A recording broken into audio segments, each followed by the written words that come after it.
ये दुनिया का सबसे सिक्योर वॉल्ट है, पुलिस तो नहीं है। इस गेम का भागती बाइक, स्टाइलिश एक्टर, सराटे मारती वाटर बोट, चेजिंग सीन्स, क्या इन सब के बिना आप धूम फ्रेंचाइजी को इमेजिन कर सकते हैं? अगर वीर ज़ारा मर्डर जैसी ही स्लो मोशन फिल्म धूम होती तो क्या आप उसे धूम वर्ड से इमेजिन कर पाते? निर्देशक संजय गढ़वी जानते थे कि धूम को सफल बनाने के लिए उन्हें हर 6 मिनट पे एक हाईलाइट की जरूरत होगी और उन्होंने सुनिश्चित किया कि वो उस फॉर्मूले पर टिके रहें। धूम के एक इंपॉर्टेंट सीन में जॉन अब्राहम का कबीर अनाउंस करता है, जो भी करेंगे स्टाइल से करेंगे, और ये डायलॉग 20 साल पहले रिलीज हुई इस फिल्म की यूएसपी है। धूम अधिकांश ऑडियंस के लिए उन दिनों में अच्छी नई चीज थी, क्योंकि जब एक तरफ जहां इमरान हाशमी और मलिका शेरावत मर्डर से फेमस हो रहे थे और बॉलीवुड अभी भी शाहरुख खान और प्रीति जिंटा स्टार और वीर ज़ारा के साथ रोमांस के अपने सदियों पुराने विचार को पकड़े हुए थे, तब आई धूम। संजय गढ़वी की धूम में स्टाइल था और भले ही इसमें बहुत अधिक सार नहीं था, लेकिन मजा बहुत आया। धूम से अभिषेक बच्चन को उनकी पहली बड़ी हिट फिल्म मिली। जॉन अब्राहम ने खुद को ए लिस्ट में पाया, ईशा डियोल का मेकओवर हुआ और उदय चोपड़ा जो अभी स्टार बनने की कोशिश कर रहे हैं, उन्होंने अपनी जर्नी कंटिन्यू रखी। फिल्मों को मसाला के रूप में दिखाने का विचार इंडियन है और शायद इसका नाम इसलिए पड़ा क्योंकि इंडियंस को एक ही बार में सब कुछ थोड़ा थोड़ा पसंद आता है। हमें कुछ रोमांस, एक्शन, कॉमेडी, गाना और डांस देखने दीजिए और हम उन 3 घंटों के लिए खुशी खुशी फिल्म को हिट भी कर देंगे। ऑडियंस कई सवाल नहीं पूछती, लेकिन एंटरटेनमेंट की उम्मीद जरूर करती है और धूम में वो बात थी। इसने बॉलीवुड मसाले के नए वर्जन के साथ युवा दिमागों पर कब्जा कर लिया और इसके लिए एक सटीक नुस्खा था। आज 2024 में हम जानते हैं कि हम जो भी कंटेंट ऑनलाइन या यहाँ तक कि सिनेमा घरों में भी देखते हैं, वो काफी ज्यादा अमेजिंग होता है और एक पर्टिकुलर ग्रुप को फोकस करता है। फिल्मों को एक चेकलिस्ट का उपयोग करके एक साथ रखा जाता है जो तय करती है कि किस घटना को किस मिनट पे घटित होना चाहिए, और धूम ने 20 साल पहले ये सब किया है। 2008 में रेडिफ को दिए गए एक इंटरव्यू में धूम फ्रेंचाइजी की पहली 2 फिल्मों के निर्देशक संजय ने कहा कि उन्हें ये विचार फैंसी लगा और उनका ये मानना है कि ऑडियंस को हर 9 मिनट में एक वाव मोमेंट तो मिलना ही चाहिए। अमर अकबर एंथोनी और कुली जैसे फिल्मों का निर्देशन करने वाले देसाई को स्क्रीन पर विचित्र लेकिन पूरी तरह से एंटरटेनमेंट विचार पेश करने के लिए जाना जाता है। देसाई ने इन वाव मोमेंट्स को एक आइटम के रूप में दिखाया और संजय ने फैसला किया कि उनकी फिल्म में हर 6 मिनट पे ये होना चाहिए।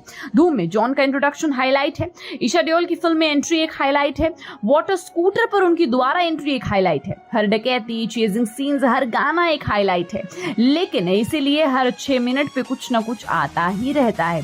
संजय ने शायद इसे 9 मिनट से 6 मिनट पे बदल दिया क्योंकि इस समय तक देसाई का फॉर्मूला लगभग 30 साल पुराना हो चुका था। धूम को दोबारा देखने पर पता चलता है कि फिल्म के ज्यादातर हिस्से में 6 मिनट की फॉर्मूले का पालन किया गया है। संजय ने धूम को 2000 के दशक के शुरुआती फॉर्मूले के हिसाब से कूल बनाने के लिए हर संभव कोशिश की और ज्यादातर मामलों में उन्होंने अपना काम बखूबी किया। बेशक जब आप धूम को फिर से देखते हैं तो आप बेकार कॉमिक बीट्स और पुलिस के कैरेक्टर्स द्वारा किए गए पूरी तरह से इलॉजिकल जासूसी काम से आगे नहीं बढ़ पाते, लेकिन धूम का सार यही नहीं था। वाइल्ड फिल्म्स इंडिया द्वारा शेयर किए गए एक इंटरव्यू में संजय ने बताया कि फिल्म के लिए गोल ऑडियंस 16 to 25 साल की थी। यही वजह है कि उन्होंने स्टाइल को बढ़ाने की कोशिश की। सीन ब्यूटी का अत्यधिक महत्व था, जिसे एक्टर की स्टाइलिंग, उनके द्वारा चलाई जाने वाली बाइक, उनके बोलने के तरीके, यहाँ तक कि बैकग्राउंड म्यूजिक पर भी लागू किया गया था। सब कुछ गैर फिल्मी होना था ताकि युवा बच्चे फिल्मों में अपनी पहचान देख पाए, उनसे अट्रैक्ट हो पाए। प्रीतम के थीम म्यूजिक के साथ जो अब उस युग की देसी पॉप संस्कृति को दिखाता है। वाईआरएफ धूम के साथ सोने की खान पर बैठा था। 2 साल बाद उन्होंने धूम 2 बनाए और ऐसा लग रहा था कि ये बॉलीवुड की सबसे बड़ी फ्रेंचाइजी में से एक होने जा रही है, लेकिन धूम 2 के प्रमोशन के दौरान गढ़वी ने कहा कि धूम 3 के लिए वापस नहीं आएंगे क्योंकि इसमें नए विचार की आवश्यकता थी। इसके बाद संजय ने वाईआरएफ के साथ फिर कभी कोई फिल्म नहीं बनाई। 2023 में 57 साल की उम्र में उनका निधन हो गया। बेशक वाईआरएफ ने 2013 में धूम 3 के साथ धूम के दिनों को वापस लाने की कोशिश की और भले ही इसने बहुत पैसा कमाया, लेकिन इसमें कई दिक्कतें भी थी। वो आकर्षण नहीं था। ईमानदारी से अगर इन्होंने पठान में धूम वर्सेस के साथ जासूसी वर्स को इकट्ठा किया होता है, जिसमें जॉन कबीर के रूप में अपनी भूमिका को दोहराते हैं, तो हिंदी फिल्म ऑडियंस को बहुत मजा आता। लेकिन वाईआरएफ ने अभी तक अगले वर्जन धूम 4 को कंफर्म नहीं किया। हाँ, कुछ सालों में धूम 4 के बारे में कुछ चर्चा होती है, लेकिन ये कभी भी ऑफिशियल नहीं होती है। अगर धूम फ्रेंचाइजी फिर से शुरू होती है तो निश्चित रूप से प्रमोशन के मामले में मीलों आगे होंगे। धूम उन लोगों के लिए है जो सुनिधि चौहान के म्यूजिक के साथ बड़े हुए हैं और अब उनके म्यूजिक कार्यक्रमों के लिए टिकट खरीद रहे हैं।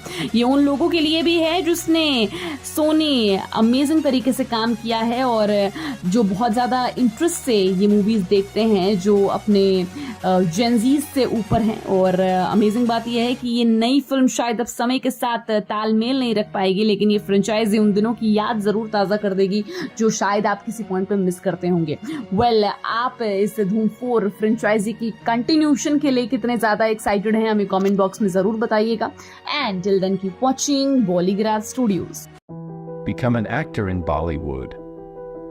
WhatsApp hi to 8828850088.